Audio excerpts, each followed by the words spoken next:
Bonjour à tous et bienvenue sur le podcast des établissements médico-sociaux. Je m'appelle Arnaud Chevalier et après avoir été directeur d'EHPAD pendant 8 ans, j'aide les établissements de santé à adopter les meilleures innovations pour simplifier et améliorer leur quotidien.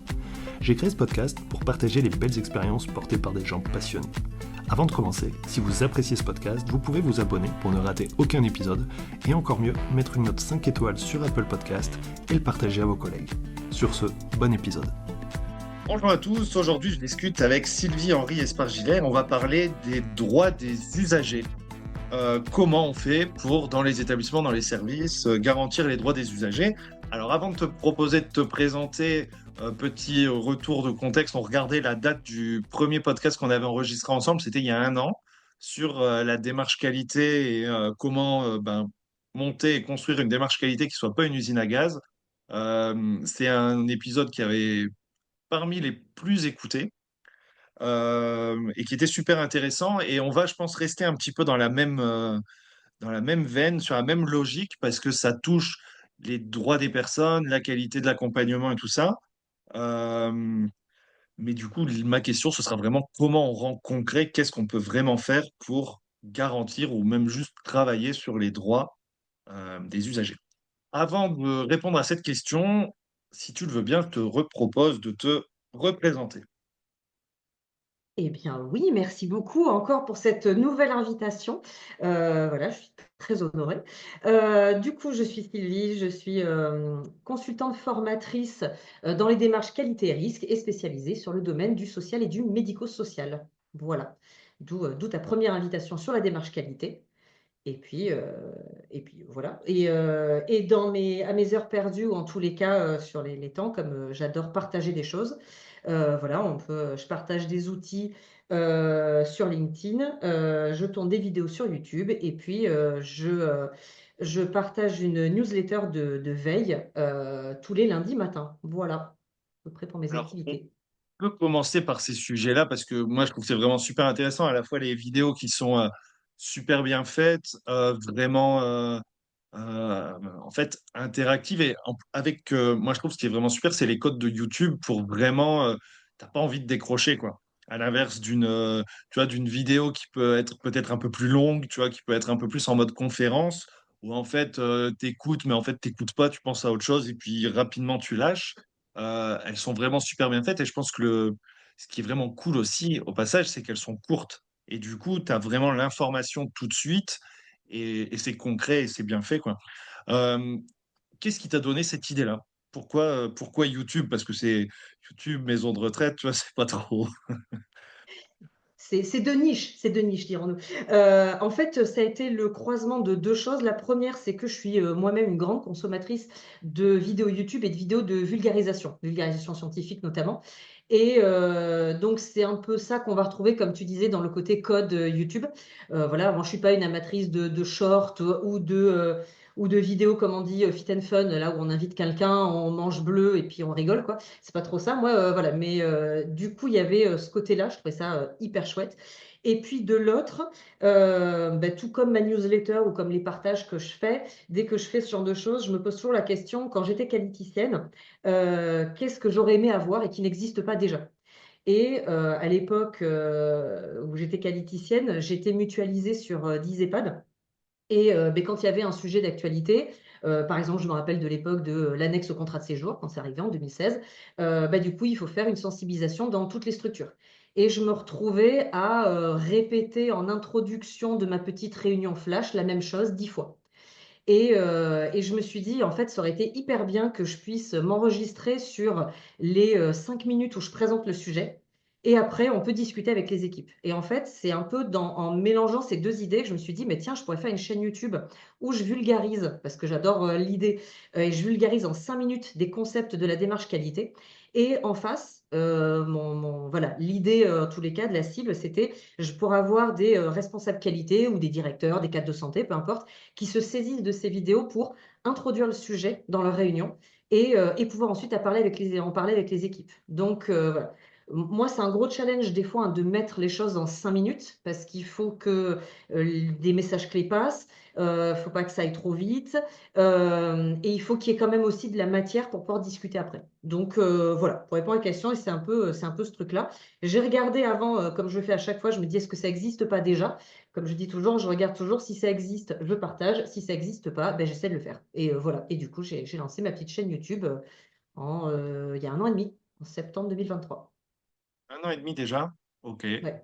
Et tu disais que tu étais dans ta newsletter à 2500 abonnés, ce qui est quand même énorme. Tu as quel Mmh. retour sur l'utilisation? Parce que moi, j'ai l'impression que ça se partage du coup très très bien.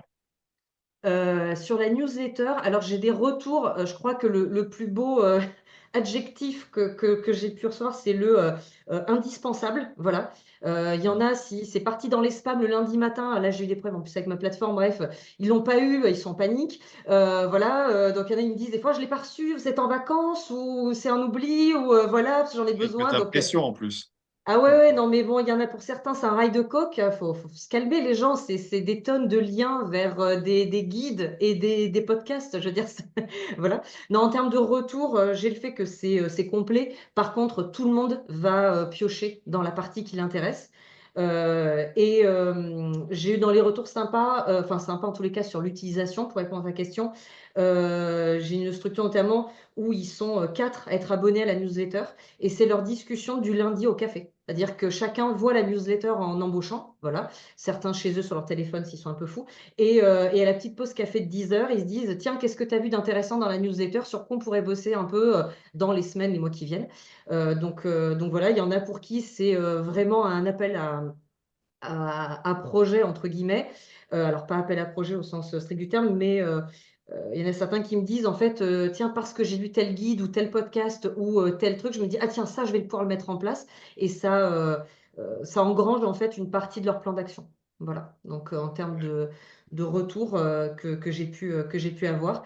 Et si, dernière chose sur l'utilisation, j'ai un retour d'une collègue qui est en congé mat, mais qui continue à recevoir la newsletter, à la lire et qui, là, me disait pas plus tard que lundi, je la cite: «Tu pourrais dire que ta newsletter, c'est de 7 mois à 77 ans puisque j'ai pu voir la vidéo bébé signe et que je le fais avec mon petit nouveau». Voilà. Ouais, Donc parce que tu vas vraiment sur du super, enfin tous les champs social, médico-social, c'est oui, super large. social, médico-social, enfance, parentalité, addiction, voilà, il y a des choses. Je vais même jusqu'au domaine carcéral alors que ça rentre pas dans notre champ directement.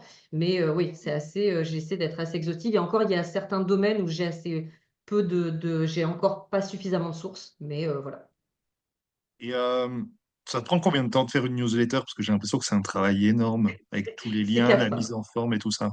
C'est 4 heures. C'est simple, c'est tous mes vendredis après-midi, je suis sur la Ouais. newsletter. Voilà. Ah Et ouais. si voilà et donc en fait, c'est 4 heures plus, pour certains, il y a certains documentaires ou certains podcasts, il y a des choses, par exemple, ton podcast, je le partage en toute confiance, c'est pas le problème, Ah oui. voilà. Mais, il y a d'autres, docus ou autres, je veux être sûre et donc, c'est une partie de mon week-end, soit quand je vais marcher, soit quand je tricote, où j'écoute des podcasts et j'écoute des documentaires. Je regarde des documentaires pour m'assurer de pas, voilà, de pas publier quelque chose de nul, quitte à ce que, bah, tant que je l'ai pas vu, je le publie pas, c'est pas grave, enfin, je le diffuse pas et voilà. Donc en tous les cas, c'est vraiment le travail de veille et de construction d'un newsletter, c'est 4 heures, 3 heures l'été parce qu'il y a moins d'actu. Voilà. Mm. Ah, c'est complètement fou. Et c'est vrai qu'il n'y a pas de. Je pense qu'une grande partie du succès, c'est qu'il n'y a pas vraiment d'équivalence, hormis sur après du payant, en fait. Et encore, ce sera pas aussi condensé. Tu auras plus de trucs, ce sera plus large. Tu vois, tu prends un magazine, tu prends. Ouais, si, ce sera plutôt un magazine. Bah, tu as beaucoup de choses et du coup, tu n'as pas ce côté visuel Mmh. qui est super intéressant de se dire, bah ça, en fait, je suis concerné, pas concerné, et hop, et je creuse ou je creuse pas, quoi, un peu comme des tiroirs. Et c'est pour ça que je trouve que c'est vraiment très, très bien Voilà. fait. Mais alors en vrai, j'ai un confrère qui le fait sur le domaine du sanitaire et là forcément, à brûle-pourpoint, j'ai mangé le nom, mais je pourrais te le passer, voilà. Mais j'ai un confrère qui fait une veille également, pour le sanitaire, lui, c'est tous les jeudis. Ok, nickel. Bon, alors, notre sujet, on a dit que c'était les droits Les des droits. usagers. Mais Tu oui, vois, un moyen de refaire le lien avec ce qu'on a dit, c'est la question de vulgarisation, parce que les droits, déjà le droit, c'est compliqué. Les droits des usagers, en fait, c'est quoi leurs droits? On imagine, oui, il y a des droits, mais tu vois, par liberté fondamentale, aller et venir et tout ça, on est plus sur un champ éthique. En gros, comment faire pour parler des droits, être sûr qu'on garantisse aux personnes le respect de leurs droits. Voilà. Qu'est-ce que tu en penses? Ben, j'en pense plein de choses. Alors, les droits et libertés, de toute façon, alors c'est pas pour rien, parce qu'on pourrait dire, mais attends, voilà, Arnaud, il invite une qualiticienne pour parler des droits, elle n'est pas juriste, et ils ont bien raison. Et en fait, voilà, ce qui fait que là, je me retrouve à parler des droits avec toi, et puis de manière générale, quand je suis en intervention, en formation, c'est que, ben, en fait, il y a la fameuse charte des droits et libertés, et que cette charte, elle a été créée avec la loi 2002. Voilà. Donc, en fait, la loi 2002, toujours pareil, c'est notre fer de lance dans le social et dans le médico-social. Et cette loi 2002, elle nous dit lutter contre la maltraitance et respecter les droits des personnes. Voilà. Donc, et pour ce faire, monter une démarche qualité. Voilà. Donc, en fait, moi, je dis toujours la Charte des droits et libertés en tant que document, mais même les droits et libertés des personnes, c'est le sens fondamental de notre démarche qualité. Ça et la lutte contre la maltraitance. Donc, c'est pas pour rien que dans les critères impératifs HAS, par exemple, on retrouve 7 critères sur le droit et puis également plusieurs, enfin 2 sur la maltraitance. Voilà. Donc, bah, parce que c'est la base même des démarches qualité et de la qualité dans le social et médico-social. Voilà. Mais tu vois, bien-traitance, maltraitance, je dirais, je pense bon aussi parce que ça fait 23 ans, allez, Ouais, 22, 23 non, parce que 2 janvier, donc c'est bon. c'est ça. Bien-traitant, je pense que c'est bon, tu vois. On sait ce que c'est être bien-traitant, être maltraitant, Mm. démarche collective, maltraitance physique, psychologique. Bref, tu vois, ça va. On voit en fait où on veut en venir. La question des droits, tu vois, moi, je vais dire, tu vois, par exemple, quand je pose la question, même, je suis un peu embêté, je pose la question aux équipes, c'est, ben voilà, que ce soit, êtes-vous sensibilisé sur les droits ou comment respectez-vous les droits des personnes? Qu'est-ce que vous faites? Bah, tu as des trucs qui vont revenir, genre, on fait le droit à l'image, on a reculé le Mm. droit à l'image. Tu dis, OK, est-ce qu'en fondamental, tu vois, le fait qu'il n'y ait pas ma photo affichée dans le couloir, ça change ma vie ou pas? Je dirais bof, mais c'est perso. On va parler de droit de vote avec des résidents qui, pour la plupart, quand tu as des troubles cognitifs ou voilà, bah, c'est compliqué aussi, tu vois. Est-ce que juste ils ont envie de s'impliquer, de voter? Est-ce qu'ils ont compris tout ce qui peut se passer comme bref, c'est compliqué. Après, on va avoir droit, liberté d'aller et venir, où là, on est plus sur le sujet éthique, parce qu'en fait, ok, il faut que la personne, elle a le droit de se déplacer comme tout le monde, c'est normal, sauf qu'en même temps, elle peut pas parce qu'elle se met en danger. Et où du coup, on va justifier qu'on peut pas le faire. Donc c'est quand même très flou, moi, je trouve. Ouais. Donc, comment on vulgarise? Alors, pour clarifier tout ça, alors déjà, moi, ça m'étonne pas en fait que quand tu poses la question, surtout parce que j'imagine quand tu poses la question, tu parles de ta casquette d'évaluateur et quand tu poses la question effectivement sur les droits en évaluation, tout le monde va avoir une espèce de réflexe de pouvoir te répondre avec des choses de tangibles.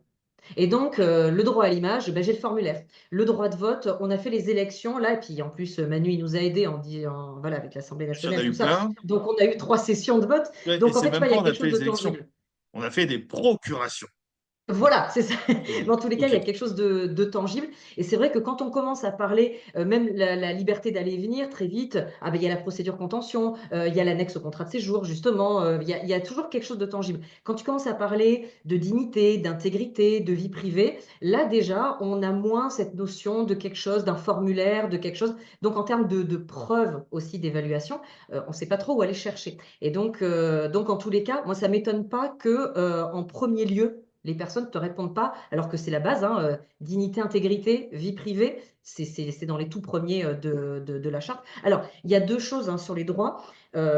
Déjà, en termes de quoi on parle, il y a la charte des droits et libertés, avec 12, et sinon, les droits des personnes, parce que la charte, elle est sortie un peu plus tard qu'en 2002, et dans la foulée de la loi 2002, on a eu l'article L313-3, très précisément, du Code d'action sociale et des familles, et qui, lui, va vraiment définir les différents droits, donc qu'on va retrouver en partie dans la charte, qu'on va retrouver également dans dans les critères impératifs du manuel. Voilà. Alors après, comment on rend tout ça concret? Eh ben, en fait, en utilisant les écrits à bon escient. Et tu as dit le mot aussi en termes d'éthique ou autre. Alors, moi, j'ai toujours à cœur de dire que la charte, elle peut servir à plein de choses. Voilà. Alors, déjà, c'est le sens de la démarche qualité. Ensuite, c'est une base, c'est-à-dire que si la personne accompagnée, que ce soit un résident, un bénéficiaire, etc., un enfant, un adolescent, bref, si la personne accompagnée a des droits, il faut qu'elle le sache et qu'elle les comprenne. Donc en fait, le premier challenge, en vrai, dans les EHPAD, il n'est même pas tant que les professionnels aient conscience ou pas d'appliquer ou pas les droits des personnes, c'est juste de savoir les expliquer à un résident.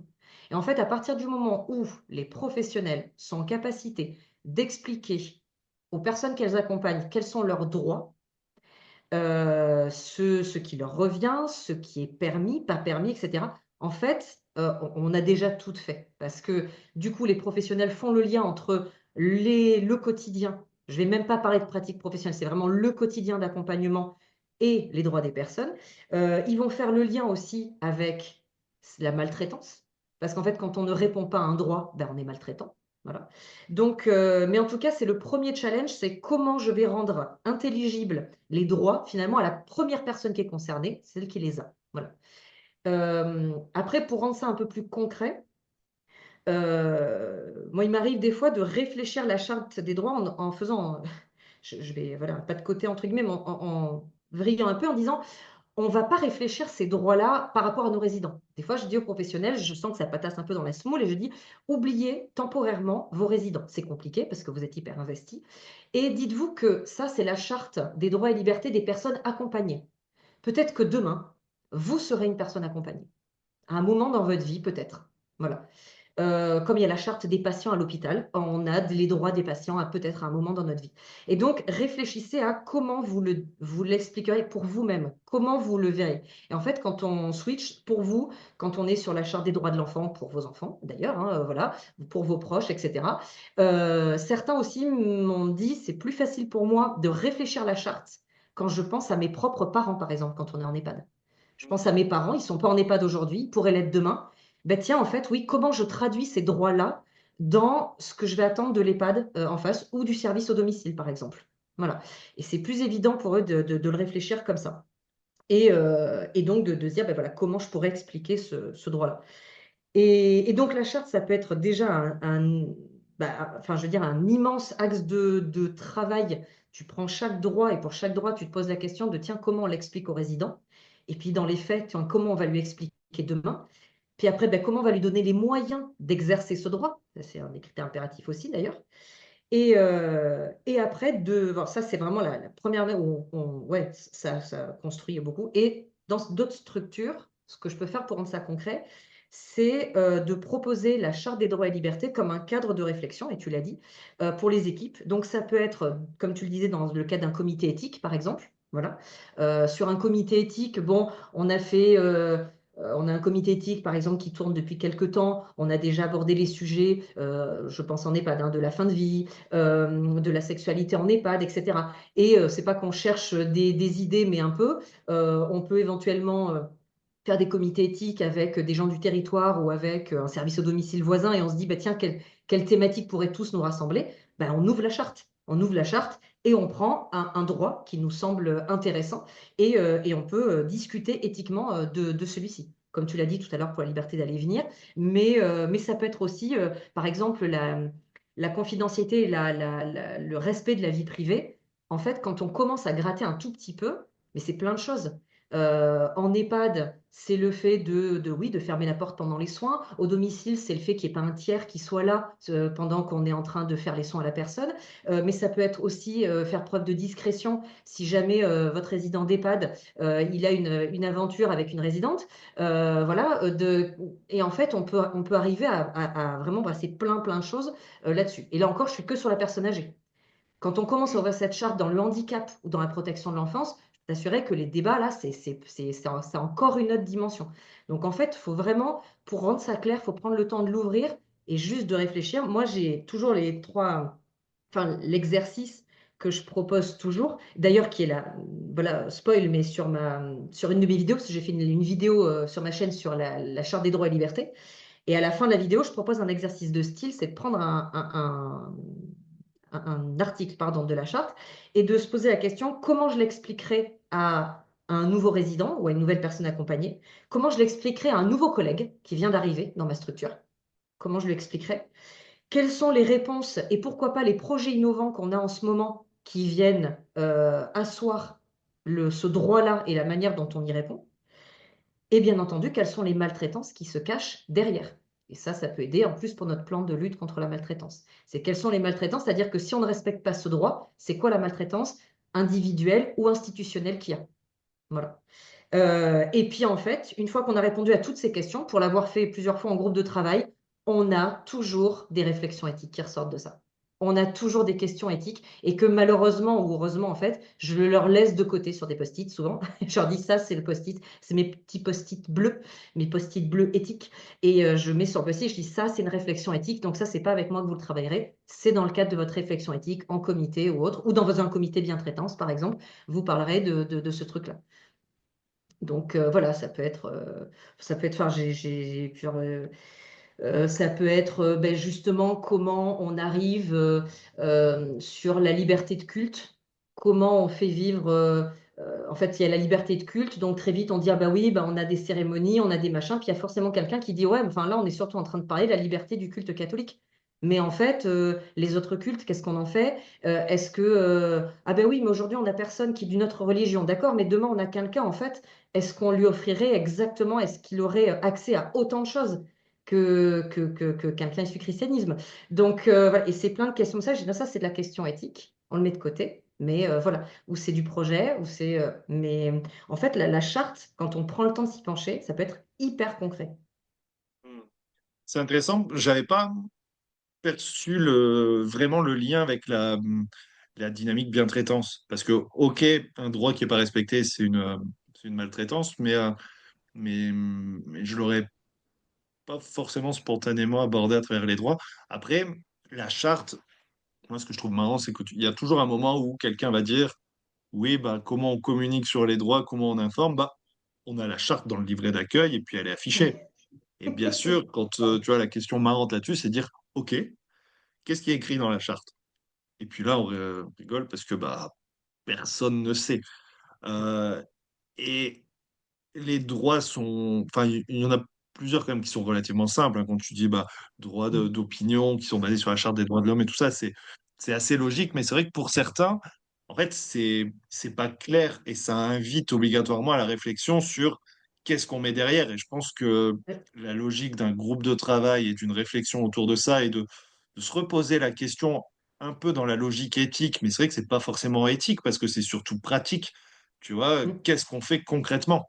C'est pas est-ce que c'est bien, est-ce que c'est pas bien, c'est est-ce qu'on le fait ou est-ce qu'on le fait pas, est-ce qu'on permet ou on permet pas.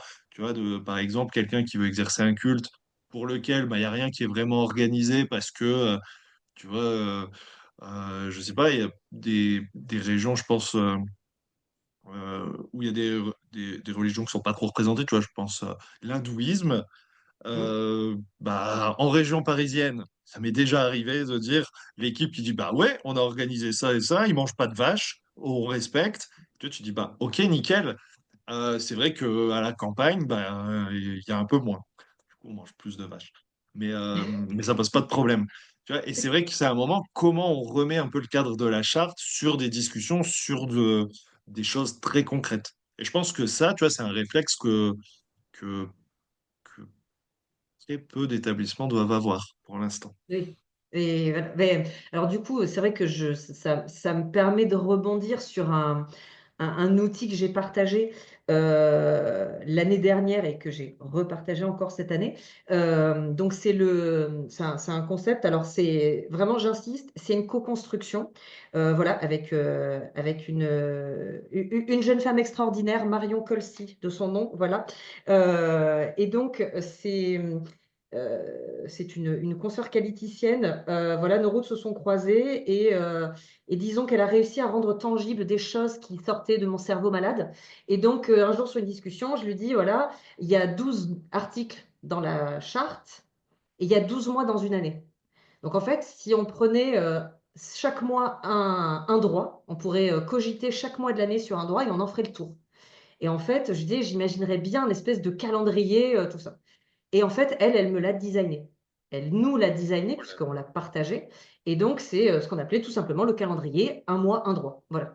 Et forcément, comme elle est plus jeune que moi, elle a pensé juste à mettre un petit hashtag devant. Et bon, voilà. J'ai tenté en tous les cas l'année dernière de lancer le challenge, le hashtag un mois, un droit. L'idée étant que chaque mois, on étudie un article de la charte. Voilà.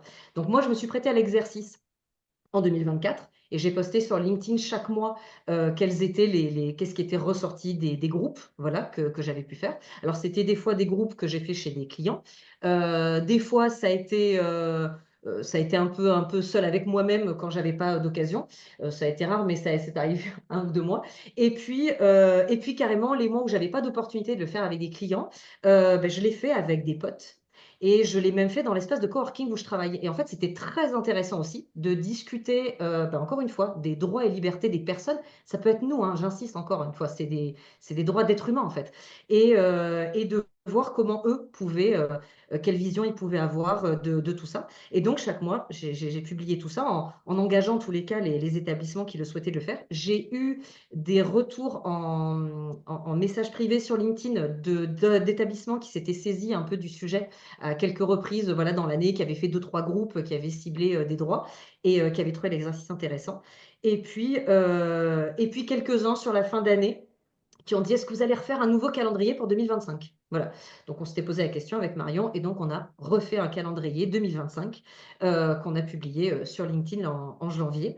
Et donc, j'invite toutes les structures, en tous les cas, qui le souhaitent et qui s'en sentent de se saisir de ça. L'idée de un mois, un droit, ça peut être un groupe avec les professionnels, ça peut être un groupe avec les personnes accompagnées. Ça, je l'ai vu dans un EHPAD. J'ai un EHPAD que j'accompagnais qui, eux, s'en sont saisis tous les mois avec leurs résidents. Voilà. Et donc là, en ce début d'année, il va y avoir une présentation de tout ce qui a été dit sur tous les groupes en 2024 et avec l'effet miroir, c'est-à-dire que les professionnels vont découvrir ce que les résidents ont pu dire tout au long de l'année, voilà, et puis pouvoir en débattre. Voilà.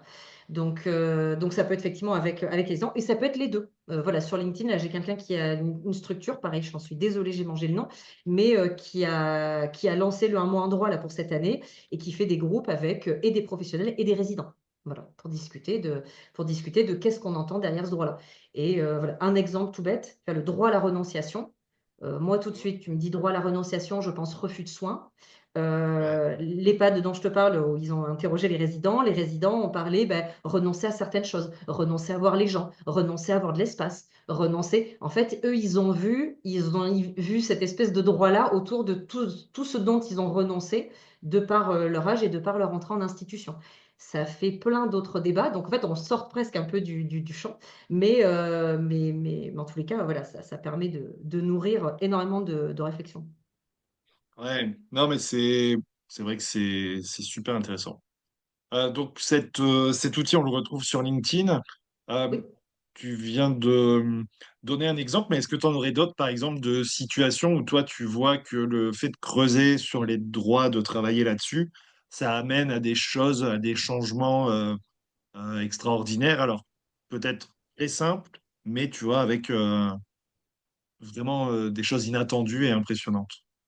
Alors dans l'inattendu, non. Dans le anti-usine à gaz, j'ai l'exemple d'une structure où on a construit le plan de prévention de la maltraitance exclusivement avec la charte.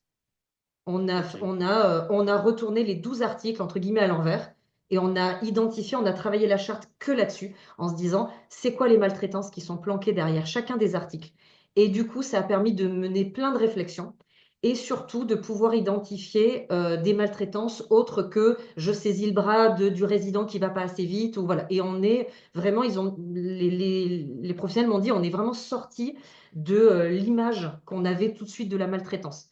Parce que dès qu'on a commencé, ceux qui s'étaient un petit peu préparés à ce type de groupe, enfin, en tout cas qui s'étaient portés volontaires pour y participer, ils avaient déjà des idées de maltraitance, de machin, en lien avec on va dire la non-bientraitance ou le fait de perdre patience, de machin. Et en fait, ils ont dit, ben, là, tout d'un coup, ben, par exemple, de demander l'autorisation à, à un des enfants d'une résidente pour savoir si elle peut sortir. Ben, en fait, nous, on voyait ça comme quelque chose de. Ben, en fait, non, c'est une forme de maltraitance. On est en train de donner la possibilité à un parent qui n'a absolument pas son mot à dire de laisser son parent fermé. Enfin, voilà. Donc, tu vois, il y a plein de choses. Ensuite, sur des choses qui sont. Enfin, ça a décanté pas mal de trucs. Dans des choses que j'ai pu voir, ça a été en protection de l'enfance, euh, de reprendre la charte. Ça leur a permis, enfin, ils ont construit avec ça un livret. Et c'était pas tout à fait ça au départ. On avait dit on étudie les articles et puis après on peut communiquer comme on communique auprès des collègues. Et en fait, à partir voilà, de la moitié de l'exercice, ils ont fini par dire non, en fait, c'est un livret pour les gosses qu'il faut faire. Voilà, je te le dis tel qu'ils me l'ont dit. C'est pour les gosses, c'est aux gosses à qui il faut expliquer c'est quoi la non-discrimination, c'est quoi tout ça, parce que en fait, on a un positionnement, nous, d'adultes, et en fait, c'est important qu'on puisse leur dire qu'ils ont des droits et de leur expliquer. Et c'est des droits, c'est pas les droits de l'enfant, c'était eux ce qu'ils ont trouvé d'intéressant, c'est qu'ils disent c'est les droits qu'ils ont au quotidien.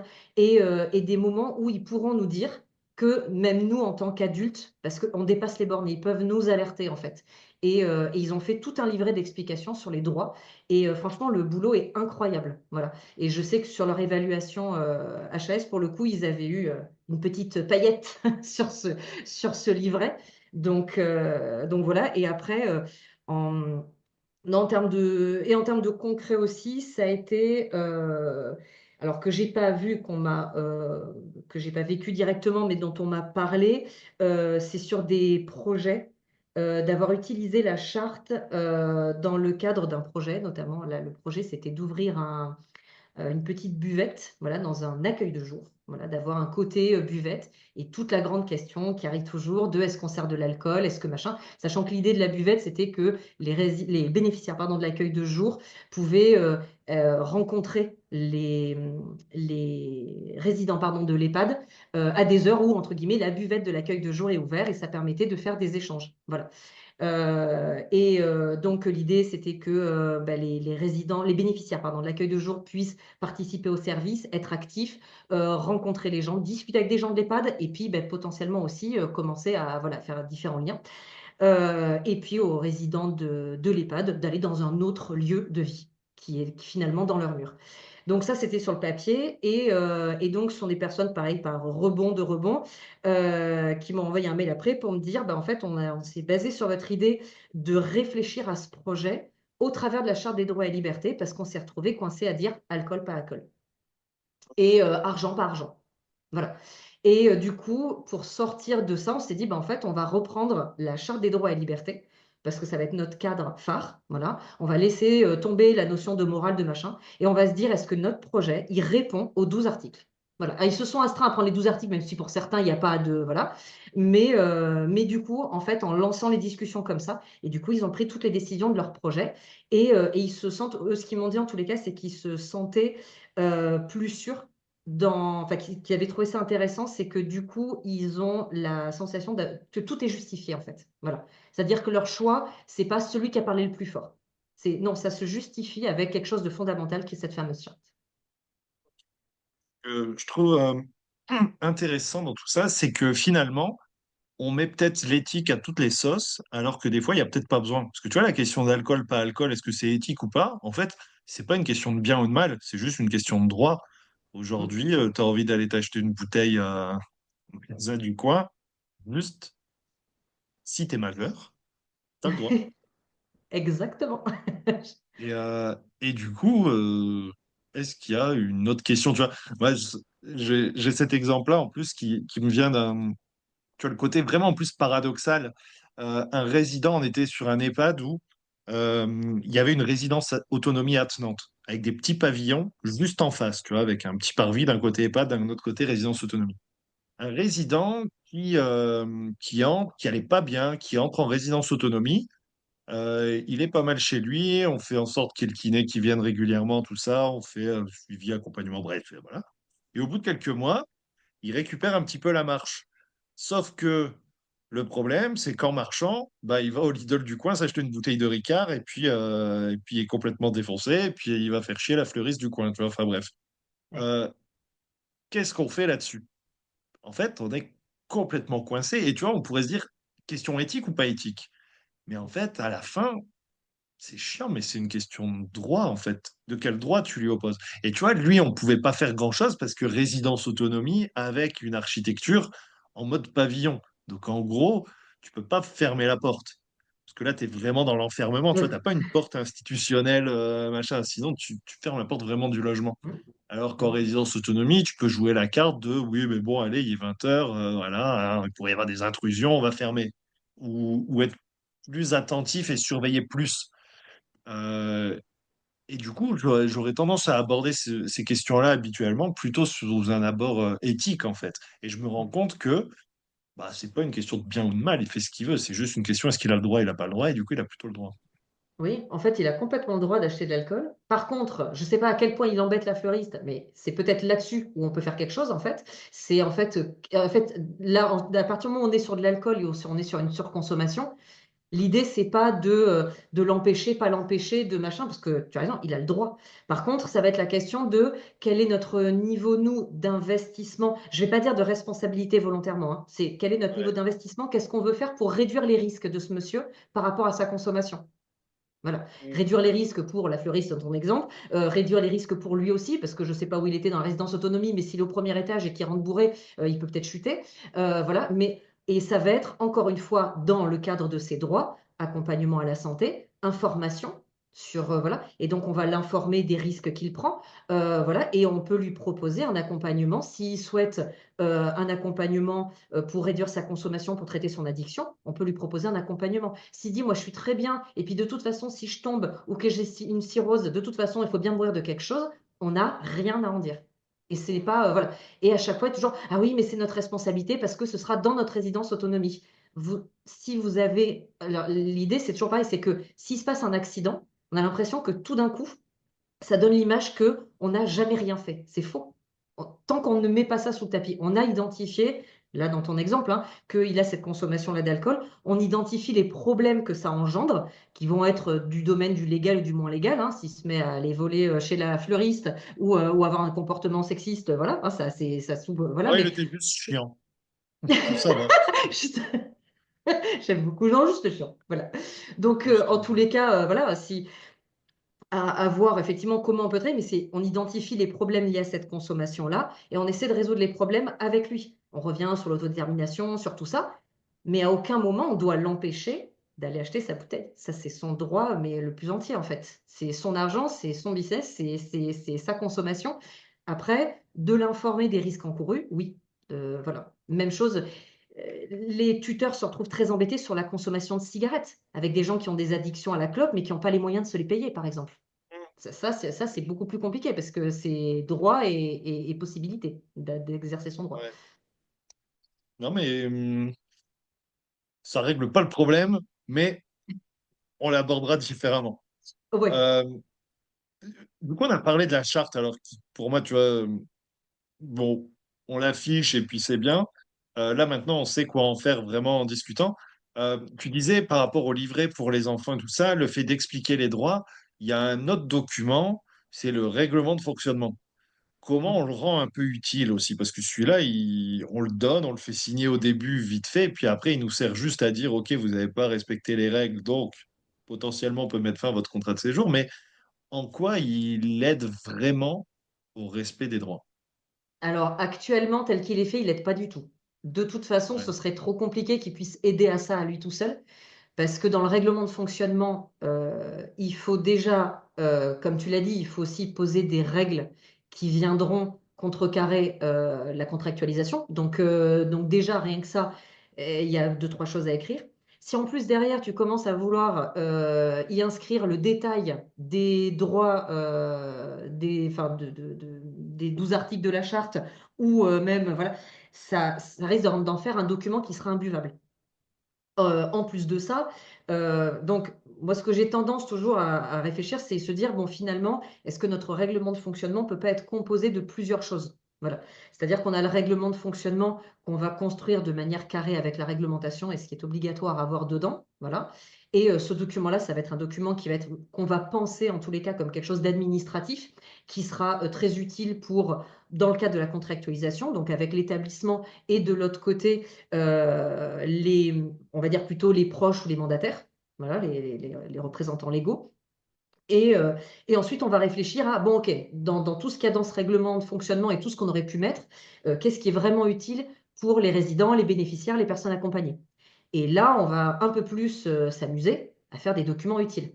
Toi qui es évaluateur, tu sais qu'on demande aux CVS notamment comment ils ont participé ou en tous les cas, est-ce qu'ils ont été informés de la révision des règles de vie collective. Que ça, parce que j'étais en train de penser à celui-là. Tu demandes aux résidents comment vous co-construisez les règles de vie Oui. collective. Et, Et là, c'est super chaud parce qu'autant, alors j'imagine, tu vois, un foyer de jeunes, ça peut être vraiment super cool. Se dire, OK, c'est quoi les limites, le cadre, qu'est-ce que vous voulez, puis tu vas avoir une petite forme de négo sur, OK, la télé jusque telle heure, mais attention, les devoirs, ils doivent être faits. Enfin, tu vois, voilà. En EHPAD, comment tu abordes le truc, tu vois? Parce que mm. ils vont pas te dire grand-chose. Limite, tu es plus en train de pousser, faites des trucs, défendez vos Alors, droits. oui, c'est ça. Alors, en vrai, pas tant que ça. Alors, là où tu as raison, c'est qu'effectivement, enfance et handicap, on a sur les règles de vie collective, donc forcément en hébergement, on va avoir des groupes de discussion bien plus intéressants. Ceci dit, qui peuvent quand même assez bien se calquer en EHPAD malgré tout, parce que, alors, même si c'est fait par exemple dans un cercle restreint au niveau du CVS, moi là par exemple, j'ai une structure qui en fait un CVS entre guillemets exceptionnel. Bon, aussi parce qu'ils ont des difficultés à avoir des résidents qui se positionnent comme représentants des résidents, bref, donc ils n'ont pas le quota, donc ils ont fait le choix d'ouvrir le CVS à tous les résidents qu'ils veulent. Donc il y a une grande information, le CVS aura lieu tel jour, il est ouvert à tous ceux qui veulent venir, et voilà de quoi on va parler. Et du coup, on en a profité. On leur a dit, on aurait besoin d'avoir votre avis sur les règles de vie au quotidien que vous trouvez peut-être pas suffisamment respectées ou autres, et quelles sont les choses que vous voudriez dire là-dessus? Alors, sachant qu'il y a une organisation de vie par unité, donc il y avait aussi la question, est-ce que la vie par unité vous plaît? Puisque bon, dans cette structure, en l'occurrence, il y a plus les déjeuners dans la salle à manger. Tout est fait par unité. Et voilà. Et il y avait déjà quelques résidents qui se plaignaient, d'autres qui étaient contents, bref. Donc, l'idée, c'était d'avoir un retour là-dessus. Et ben, en fait, il y a eu plein de choses. Il y a eu plein de choses, dont, enfin, mais qui sont vraiment des règles de vie en collectivité, vraiment. Parce que tu parlais de, pas de musique après, mais en fait, ils en parlent. «Ah, mais on met la musique, on met la télé trop fort». Voilà, et donc à se poser, alors c'est bien parce que ça poser des questions. Est-ce que du coup, on demande au résident qui a la télé fort parce qu'il n'entend pas bien, de fermer sa porte? Mais fermer sa porte, c'est l'enfermer. Enfin bref, voilà, enfin, c'est on l'enferme par la clé, mais bref. Mais en tous les cas, ça, l'air de rien, en fait, des fois, je me dis, en EHPAD, alors attention, hein, je dis ça, je fais ma maline, mais dis ça aussi pour moi. Mais en fait, des fois, il faut oser, en fait. Il faut oser y aller. Moi, des fois, on me dit, ah non, mais vous savez, ils ont des troubles, ils vont pas. Eh bien, écoutez, c'est pas grave. C'est pas grave parce qu'en fait, on aura essayé. Voilà. Et en fait, là, ben, typiquement, on a dit, on ouvre à tout un chacun. Ouais, on va avoir très peu de résidents. Au final, ils ont été une vingtaine de résidents qui sont venus à ce CVS exceptionnel et qui ont chacun voulu prendre la parole. Ils venaient pas juste là, voilà. Donc en fait, faut essayer, faut essayer. Donc là, ça a pris, ça aurait pu ne pas prendre, hein, ils ont raison, hein, il y aurait pu avoir deux choses. On fait un flop, mais on a essayé. Mais faut se donner les moyens d'essayer. Et franchement, en EHPAD, je suis d'accord qu'il y a beaucoup de troubles cognitifs. C'est compliqué, les résidents, des fois, mais même dans le handicap, sur des accompagnés traceurs notamment, on a beaucoup de soucis de gens qui ne se rappellent pas de ce qu'ils ont fait la veille. Donc, c'est compliqué quand on leur dit: on vous a dit ce qui était la personne de confiance. Bah non, ils s'en rappellent pas, quoi. Donc, mais je me dis toujours, faut essayer et de faire parler les personnes âgées. En fait, on serait très surpris de ce qu'ils ont à dire. Et tu vois, typiquement sur les règles de vie collective, que ce soit enfance, handicap ou personnes âgées, ou foyer, d'autres types de foyers d'accueil. Je pense que c'est vraiment indispensable, c'est pas juste fun, c'est indispensable à un moment d'organiser une réunion avec les personnes accompagnées et leur demander, aujourd'hui, voilà, c'est quoi les règles de bienséance? Ça a été le mot qu'ils ont utilisé. C'est quoi les règles de bienséance qui vous semblent indispensables à respecter? Peut-être certaines ne sont pas respectées aujourd'hui et on coécrit ensemble les règles de vie. Mais du coup, c'est pas dans un bout du règlement de fonctionnement. Tu comprends bien que ça a pris une autre forme du coup. Et c'est ça que je trouve intéressant. C'est que donc non, moi c'est vraiment là-dessus, je vais vraiment pousser. Faut le tenter. Faut tenter, faut Ouais. essayer. Bon, puis en résidence autonomie, toi tu y as déjà été. Alors là, le dialogue est encore meilleur, quoi. Ouais. Non, mais je pense que d'une manière générale, on pose pas assez la question et puis on prend peut-être aussi pour acquis qu'il n'y aura pas de réponse. Mm, Après, la notion des règles, tu vois, moi j'avais trouvé très intéressant l'année dernière quand il y avait ce débat sur les chiens, les chats, les animaux de compagnie et tout. Une résidence autonomie où je ne sais plus comment ça vient, mais j'en parle un peu avec la présidente du CS qui me dit: Ah, mais moi c'est simple, hein, j'ai décidé. Zéro chien, zéro chat, même pas pour les visiteurs. Fait, vous regarderez à la porte, il y a une affiche à l'entrée. Je fais, bah oui, mais madame, c'est quand même. Pourquoi? Je fais, ah non, parce qu'ils vont tout dégueulasser et tout, c'est pas possible. Et tu vois, après, c'est aussi la contrepartie de la démocratie où des fois, il eh y a oui. des gens qui vont, qui vont réussir à, en fait, je sais même pas, c'est un grand mot, hein, mais corrompre un peu, parce que tu te dis, c'est pas possible d'avoir une majorité là-dessus, quoi, tu vois, à un moment, surtout pour les visiteurs.